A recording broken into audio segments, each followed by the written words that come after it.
इस कहानी की शुरुआत गौरंग नाम के आदमी से होती है, जिसकी जब आंख खुलती है तो वो प्लेटफॉर्म नाम के एक जेल के अंदर था, जहां अलग अलग फ्लोर के हिसाब से लेवल थे और इन कमरों के बीच में एक बड़ा सा हॉल था, जिसके ऊपर से प्लेटफॉर्म नीचे आता था, जिसमें कि यहाँ रहने वाले कैदियों के लिए खाना होता था। पर यह प्लेटफॉर्म किसी भी एक फ्लोर पर सिर्फ 2 मिनट ही रुकता था। उतने समय में जितना खाना खा सकते हो खा लो, उसके बाद वो प्लेटफॉर्म नीचे वाले फ्लोर में चला जाएगा। और इस प्लेटफॉर्म में अनगिनत लेवल थे, जिनमें दो दो कैदी साथ रहा करते थे।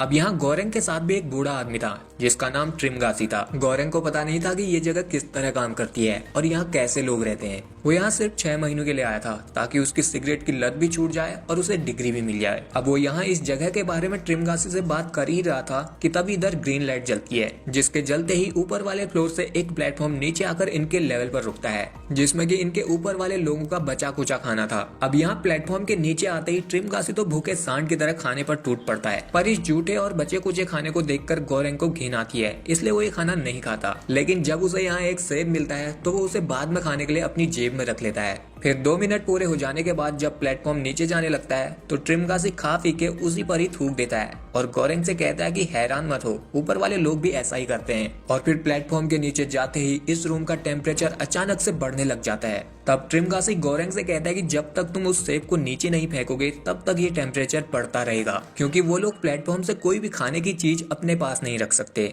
अगर रखी तो रूम का टेम्परेचर तब तक बढ़ता रहेगा जब तक कि वो लोग मर नहीं जाते। इसलिए जब प्लेटफॉर्म उनके लेवल पर आता है तो वो लोग तभी जितना चाहे उतना खा लेते हैं। अब यहाँ गौरंग उसे अपने बारे में बताता है कि वो यहाँ अपनी मर्जी से आया है, क्योंकि 6 महीने बाद उसे यहाँ से एक डिग्री मिल जाएगी और यहाँ रहकर उसकी सिगरेट की लत भी छूट जाएगी। अब यहाँ डिग्री मिलने की बात सुनकर ट्रिमगासी हैरान हो जाता है, क्योंकि इस हिसाब से तो उसे 2 डिग्री मिल जानी चाहिए थी। वो पिछले 1 साल से यहाँ था। फिर गौरंग उससे पूछता है कि तुम यहाँ किस वजह से आए हो, तो ट्रिमगासी उसे बताता है कि वो एक दिन अपने घर पर टीवी देख रहा था और उसकी नजर एक चाकू के ऐड पर पड़ी, जो कि पत्थर को भी काट सकता था। तो उसने उसे मंगा लिया, पर मंगाने के बाद उसे पता चला कि वो तो एक नॉर्मल चाकू था, जिससे उसे बहुत गुस्सा आया और उसने गुस्से में उस टीवी को ही अपनी खिड़की से बाहर फेंक दिया। पर उसकी किस्मत इतनी खराब थी कि वो टीवी नीचे एक आदमी के सर पर लग गया और वो आदमी वहीं पर मर गया, जिस वजह से वो यहाँ है। उसके पास 2 ऑप्शन थे कि या तो वो पागल खाने जाए या वो यहाँ आए। तो उसने 1.5 साल के लिए यहाँ आना चुना था। फिर वो उसे बताता है कि यहाँ हर 30 दिन बाद उनके सेल को बदल दिया जाता है और पिछली बार वो 132वें लेवल पर था, जहाँ खाने की जूठन तक नहीं पहुँचती थी, पर फिर भी वो जिंदा बच गया। वो कहता है कि 30 दिनों तक बिना खाए पानी पर भी जिंदा रहा जा सकता है, लेकिन मुश्किल तब बढ़ती है जब दूसरी बार भी आप नीचे के लेवल में ही रहो। तब गौरंग कहता है कि अगर वो सभी लोग थोड़ा थोड़ा खाना खाए तो नीचे वाले लोग भी खाना खा सकते हैं। इसलिए वो ऊपर वाले लोगों को आवाज लगाता है, लेकिन ऊपर से उसे कोई जवाब नहीं मिलता, तो वो नीचे वालों को आवाज लगाता है, पर नीचे वाले तो और भी ज्यादा कमीने थे। तो तब इधर बुड्ढा नीचे वाले लोगों पर अपनी धार लगा देता है और गौरंग से कहता है कि नीचे वालों को इतनी इज्जत नहीं देते, उन्हें अपनी औकात में रहना चाहिए। अब इस जेल में आने से पहले हर किसी को कोई भी एक चीज लाने की इजाजत थी, तो यहाँ गौरंग अपने लिए एक नोवेल लाया था, पर ट्रिमगासी वही चाकू लाया था जो उसने टीवी से खरीदा था, जिसे देखकर गौरंग को लगता है कि बुड्ढा पिछली बार 30 दिनों तक इसलिए बच गया क्योंकि शायद उसने इस चाकू से अपने साथ वाले को ही मारकर खा लिया होगा। वैसे भी बुड्ढा साइको की ही तरह दिखता था। फिर ये दोनों जब यहाँ बात कर रहे थे तो ऊपर से एक आदमी नीचे गिरकर मर जाता है, जिसे देखकर गौरंग पूरी तरह से हैरान था। पर ट्रिमगासी उसे कहता है कि हैरान होने की कोई जरूरत नहीं, क्योंकि ये यहाँ आए दिन होते रहता है। अब इसी तरह दिन गुजरते रहते हैं, जहाँ अब गौरंग ने भी प्लेटफॉर्म से खाना शुरू कर दिया था और उसकी ट्रिमगासी के साथ एक अच्छी दोस्ती होने लगी थी। पर एक दिन इस प्लेटफॉर्म में बैठकर मिहारू नाम की एक लड़की नीचे आ जाती है, जिसकी हालत ठीक नहीं थी और वो काफी जख्मी लग रही थी, जिसे देखकर गौरंग उसकी मदद करने की सोचता है। तो तब ट्रिमगासी उसे बताता है कि ये पागल है, ये हर महीने अपने बेटे को ढूंढने के लिए प्लेटफॉर्म में बैठकर नीचे आ जाती है और अपने साथ वालों को मार देती है, ताकि किसी महीने वो अपने बेटे के साथ वाले सेल में आ जाए। फिर इनके खाने के बाद प्लेटफॉर्म जब नीचे जाने लगता है तो वहाँ नीचे वाले सेल में जो लोग थे वो मिहारू को देखकर उस पर झपट जाते हैं। जो यहाँ ऊपर से गौरंग देखता है तो वो उन पर चिल्लाने लगता है, लेकिन तभी मिहारू अकेले ही उन दोनों का काम तमाम कर देती है और फिर उस प्लेटफॉर्म में बैठकर फिर से नीचे जाने लगती है। अब इसके बाद से गौरंग भी यहाँ के माहौल में ढलने लगा था और ट्रिमगासी की तरह प्लेटफॉर्म से खाना खाने लगा था। पर 30 दिन बाद ट्रिमगासी गौरंग को बताता है कि आज उनका इस सेल में आखिरी दिन है, कल वो लोग एक दूसरे लेवल के सेल में होंगे, जिसके बाद यहाँ इन्हें स्लीपिंग गैस से बेहोश कर दिया जाता है। और फिर अगले दिन जब गौरंग की आंख खुलती है तो उसे ट्रिमगासी ने बेड से बांध रखा हुआ था, क्योंकि वो लोग अब 171वें लेवल के सेल में थे। जहाँ खाना पहुँच पाना तो किसी सपने से कम नहीं था। ट्रिमगासी को पता था कि गौरंग उससे ज्यादा जवान और ज्यादा ताकतवर है, इसलिए उसने उसके उठने से पहले ही बांध दिया था। अब वो उसे कहता है कि मैं तुम्हें मारना तो नहीं चाहता, पर जब मेरी भूख मेरे कंट्रोल से बाहर हो जाएगी तो मुझे तुम्हें काटना ही पड़ेगा और मैं कोशिश करूंगा कि तुम्हारी जान ना जाए। अब इसी तरह अगले 8 दिन तक वो उसे कुछ नहीं करता और उसे उसी बेड पर बांधे रखता है जहां गौरंग अपने आप को खोलने की कोशिश करता है, पर वो खोल नहीं पाता। लेकिन अब बुड्ढे की भूख भी उसके कंट्रोल से बाहर हो चुकी थी, क्योंकि यहाँ सिर्फ खाने के लिए जूठे बर्तन ही आते थे। इसलिए वो अब गौरंग को काटना शुरू करता है, पर वो उसे जान से नहीं मारना चाहता था, क्योंकि अगर वो जल्दी मर जाएगा तो जैसे जैसे दिन बीतेंगे तो गौरंग की लाश सड़ने लगेगी। इसलिए वो अब यहाँ गौरंग के जांग में एक कट लगाकर उससे मांस निकालता है। लेकिन तभी इसी वक्त प्लेटफॉर्म से मिहारू आ जाती है और वो बुड्ढे के सर पर बोतल फोड़कर उसके गले को काट देती है, जिसके बाद वो यहाँ गौरंग के हाथ पांव भी खोल देती है, क्योंकि गौरंग ने उसके साथ अच्छा बिहेव किया था। फिर यहाँ जैसे ही गौरंग के हाथ पांव खुलते हैं तो वो उस बुड्ढे को उसी के चाकू से घोप घोप कर मार देता है और बेहोश हो जाता है। फिर जब उसकी आंख खुलती है तो मिहारू ने उसके पांव के जख्म को एक कपड़े से बांध दिया था और वो उस बुड्ढे के कलेजे को निकाल कर खा रही थी, जिसके बाद वो यहाँ गौरंग को भी बुड्ढे का कलेजा खिलाती है। अब पहले तो गौरंग नहीं खाता, लेकिन भूख की वजह से उसे खाना ही पड़ता है। जिसके बाद वो मिहारू से उसके बेटे के बारे में पूछता है तो फिर मिहारू उसे बिना कुछ कहे फिर से प्लेटफॉर्म में बैठकर नीचे चली जाती है। जिसके बाद से गौरंग यहाँ अकेले ही दिन गुजारता है, जहाँ उसे बुड्ढे के वहम भी होने लगे थे, क्योंकि वो यहाँ बुड्ढे के मांस को खाकर ही जिंदा था। और फिर 30 दिन पूरे होने के बाद जब गौरंग की आंख खुलती है तो एक कुत्ता उसके मुंह को चाट रहा था, जिसे वो जल्दी से हटाता है और सबसे पहले वो सेल का नंबर देखता है। तो इस बार वो 33वें लेवल पर था और यहाँ अब उसके साथ एक औरत थी जो अपने साथ एक डॉगी को भी लाई थी। गौरंग जब उसे देखता है तो उसे याद आता है कि इस जेल में आने से पहले इसी औरत ने ही तो उसका इंटरव्यू लिया था, इसलिए वो उससे पूछता है कि तुम यहाँ किस वजह से आई हो। तो वो उसे बताती है कि वो यहाँ अपनी मर्जी से आई है, क्योंकि उसे लगता है कि ये जगह इंसानों को एक दूसरे से जोड़ के रखती है। तब गौरंग उसे कहता है कि जैसा तुम सोच रही हो ये जगह वैसी नहीं है, बल्कि यहाँ तो लोग अपने खाने के लिए अपने साथ वालों को ही खा जाते हैं। तब वो लेडी उसे बताती है कि इस जगह पर टोटल 200 लेवल हैं। अगर हर इंसान अपने हिस्से का ही खाना खाए तो नीचे वाले लोग भी बच सकते हैं। तभी यहाँ पर प्लेटफॉर्म नीचे आ जाता है, जिसके आते ही गौरंग तो खाना खाना शुरू कर देता है, लेकिन वो लेडी अपने कुत्ते को खिलाकर नीचे वालों के लिए भी खाना अलग से रख देती है। जिसके बाद जब प्लेटफॉर्म नीचे वाले लेवल पर जाता है तो वो लेडी नीचे वाले लोगों से कहती है कि उसने उनके लिए प्लेट में उनके हिस्से का खाना रख दिया है, तो वो उसे ही खाएं ताकि नीचे सभी लोगों तक खाना पहुंच सके। लेकिन इधर उसकी बातें सुनने के बाद नीचे वाले लोग उसे खाते खाते भी गाली सुनाते हैं। अब इसी तरह दिन बीतते जाते हैं और वो लेडी रोज नीचे वाले लोगों से रिक्वेस्ट करती है कि वो सिर्फ अपने हिस्से का खाना खाएं, लेकिन नीचे वाले लोग उसे रोज 4 गाली देकर चुप करा देते थे। जिससे परेशान होकर अब यहाँ गौरंग नीचे वाले लोगों से गुस्से में कहता है कि अगर उन लोगों ने अपने हिस्से का खाना खाकर खाना नहीं बचाया तो वो अब से रोज उनके खाने पर हक देगा, जिसके बाद तुम्हें वही खाना पड़ेगा। जो सुनने के बाद नीचे वाले लोग शांत हो जाते हैं। तब गौरंग उन्हें कहता है कि ये बात अपने से नीचे वाले लोगों को भी बता देना। फिर इसी तरह 15 दिन बीत जाते हैं और एक दिन उस प्लेटफॉर्म में बेहोश पड़ी हुई मिहारू नीचे आती है, जिसकी हालत बहुत खराब थी। तो तब गौरंग उसे उठाकर बिस्तर पर लेटा देता है, लेकिन तभी यहाँ प्लेटफॉर्म के नीचे जाते ही इस रूम का टेम्परेचर गिरने लग जाता है, क्योंकि उस लेडी के कुत्ते ने उस प्लेटफॉर्म से एक चिकन लेग पीस उठा लिया था।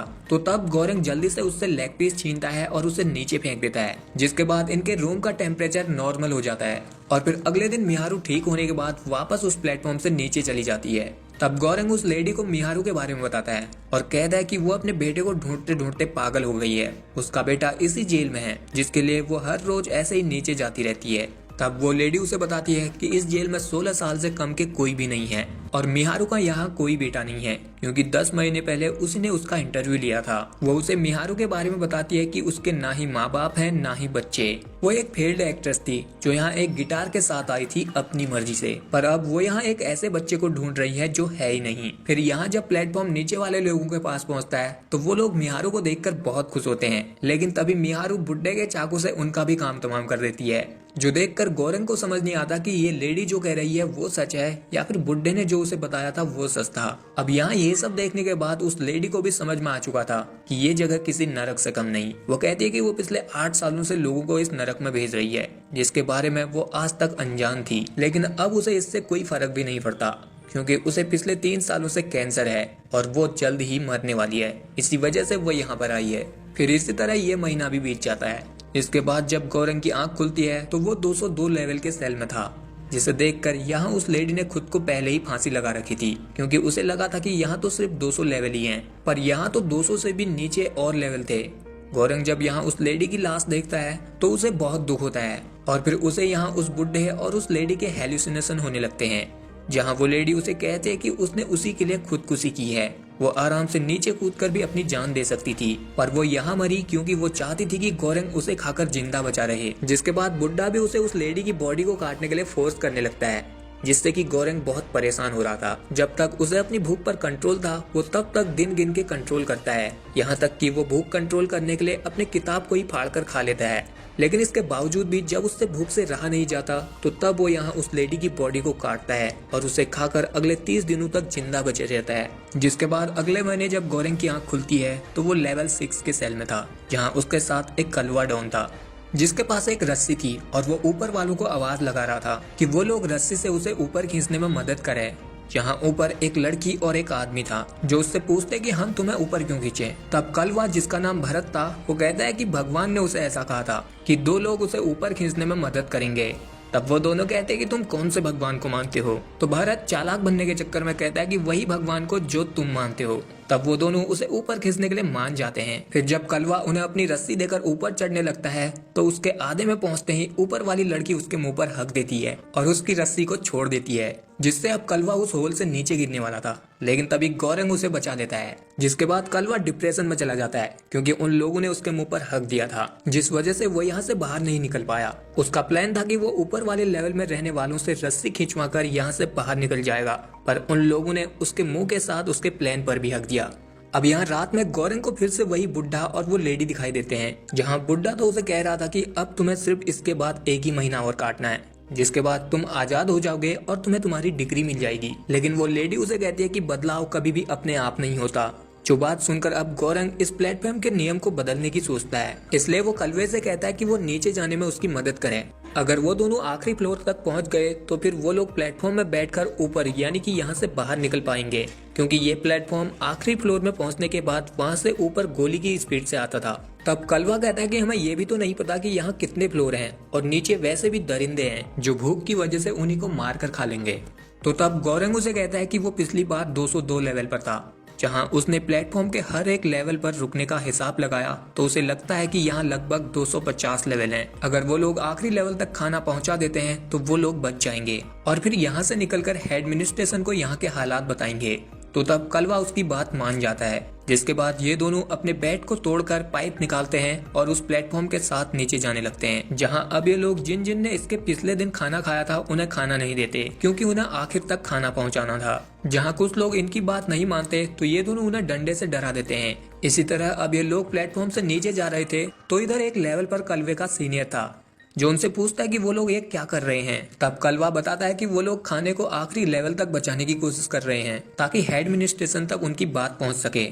अब यहाँ वो आदमी इनकी बातों से काफी इम्प्रेस होता है, इसलिए वो कहता है कि तुम इस तरह डराकर लोगों से खाना नहीं छीन सकते, तुम पहले उन्हें अपनी बात समझाओ। अगर वो तुम्हारी बात समझते हैं तो ठीक है, नहीं तो तुम उन्हें मार सकते हो। फिर वो उन्हें कहता है कि अब से तुम्हारा मिशन है इस प्लेटफॉर्म की सबसे फेमस डिश पैनाकोता को बचाना और उसे आखिरी लेवल पर रहने वालों के लिए ले जाना जिन्हें खाने की कोई उम्मीद नहीं होगी। अगर तुम वहाँ खाना लेकर पहुँचोगे तो तुम उनकी उम्मीद बन जाओगे और वो लोग तुम पर विश्वास करेंगे।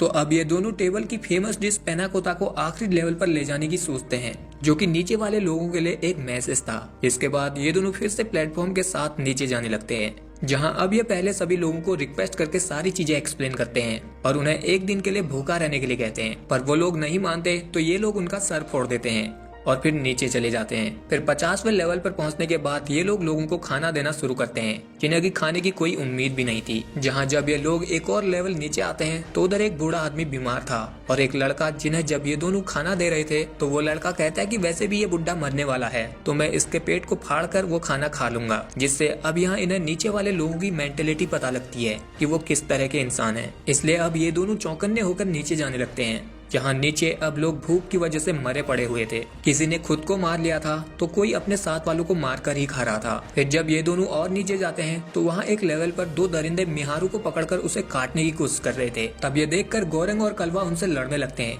लेकिन यहाँ उनमें से एक के पास तलवार थी, जिससे वो कलवे के पेट पर कट लगा देता है लेकिन फिर भी कलवा उसे मार देता है और फिर उसकी तलवार से उसके साथी के गर्दन को भी उड़ा देता है, जो कि अभी तक गोरेंग का गला दबाए बैठा था। लेकिन अब यहाँ मिहारू भी मर चुकी थी, जिसके बाद ये दोनों फिर से प्लेटफॉर्म में बैठकर नीचे जाने लगते हैं, जहां अब इन दोनों की हालत भी ठीक नहीं थी। फिर इसी तरह ये दोनों 333वें लेवल पर पहुंचते हैं, जहां इन्हें एक छोटी सी बच्ची मिलती है, जिसे देखकर गोरेंग को लगता है कि ये मिहारू की बेटी है। तो अब वो दोनों प्लेटफॉर्म से उतरते हैं, जहां वो लड़की भूख के कारण इनके हाथों में उस डिस्क को देखती है। तो तब गोरेंग कलवे से कहता है कि उस डिस्क को वो उसे दे दे। पहले तो कलवा उसे देना नहीं चाहता था, क्योंकि वो उसे लास्ट लेवल वाले के लिए ले जाना चाहता था, पर फिर वो उसे दे देता है, जिसके बाद वो लड़की उस डिस्क को खा लेती है और तभी वो प्लेटफॉर्म भी नीचे चला जाता है और ये दोनों यहीं पर रुक जाते हैं। जहां रात में जब गोरेंग सोया था तो उसे फिर से बुड्ढे और उस लेडी की हेल्यूसिनेशन होने लगते हैं, जो अब उसे कह रहे थे कि वो लड़की ही मैसेंजर है। तभी यहाँ उसे कलवे की भी झलक दिखने लग जाती है, जो भी उसे यही कहता है कि वो लड़की ही मैसेंजर है, जिससे अब यहाँ गोरेंग की आंख खुल जाती है और वो देखता है कि कलवा भी मर चुका है, इसलिए उसे सपने में वो भी दिख रहा था। इसके बाद अब गोरेंग अगले दिन प्लेटफॉर्म के आने के बाद उस लड़की को भी अपने साथ प्लेटफॉर्म में बैठाकर नीचे जाने लगता है, जहां ये दोनों काफी देर तक नीचे जाते रहते हैं और लास्ट लेवल पर पहुंच जाते हैं, जहां से ये प्लेटफॉर्म गोली की स्पीड से ऊपर जाने वाला था। तो तब इधर गोरेंग को फिर से वही बुड्ढा दिखता है, जो उसे कहता है कि आखिरकार तुम कामयाब हो गए। तब गोरेंग उसे कहता है कि नहीं, अभी तो उसे इस लड़की को ऊपर ले जाना है। तो बुड्ढा उसे कहता है कि वो मैसेंजर है, वो अब इस प्लेटफॉर्म से ऊपर पहुंची जाएगी और अब उसे तुम्हारी मदद की जरूरत नहीं है। तो फिर गोरेंग यहाँ से बुड्ढे के साथ चला जाता है, जिसके बाद ये लड़की प्लेटफॉर्म के साथ ऊपर चली जाती है और यहीं पर ये कहानी एंड हो जाती है। ये कहानी हमारी सोसाइटी को एक आईना दिखाती है, जहाँ हर कोई अपने आप को बड़ा दिखाने में लगा रहता है और कुछ लोग जो अपने से नीचे वालों को कुछ मानते ही नहीं, जैसे कि मूवी में बुड्ढे का कैरेक्टर था, जो अपने से नीचे वालों को कुछ समझता ही नहीं था, भले ही उसे पता था कि अगले महीने वो लोग ऊपर आ सकते हैं और वो लोग भी वैसा ही करेंगे। ऐसी सोच इंसान को मतलबी बना देती है, जो अपने फायदे के लिए दूसरों के साथ रहते हैं और जैसे ही उनका मतलब निकल जाता है तो वो सांप बनकर डसने के लिए भी तैयार हो जाते हैं। इसलिए किसी पर भी इतना भरोसा मत करो कि वो आपका फायदा उठा सके। सो आई होप यू गाइस कि आपको ये वीडियो पसंद आया होगा। अगर आया है तो इस वीडियो को लाइक शेयर के साथ चैनल को कर लीजिए सब्सक्राइब।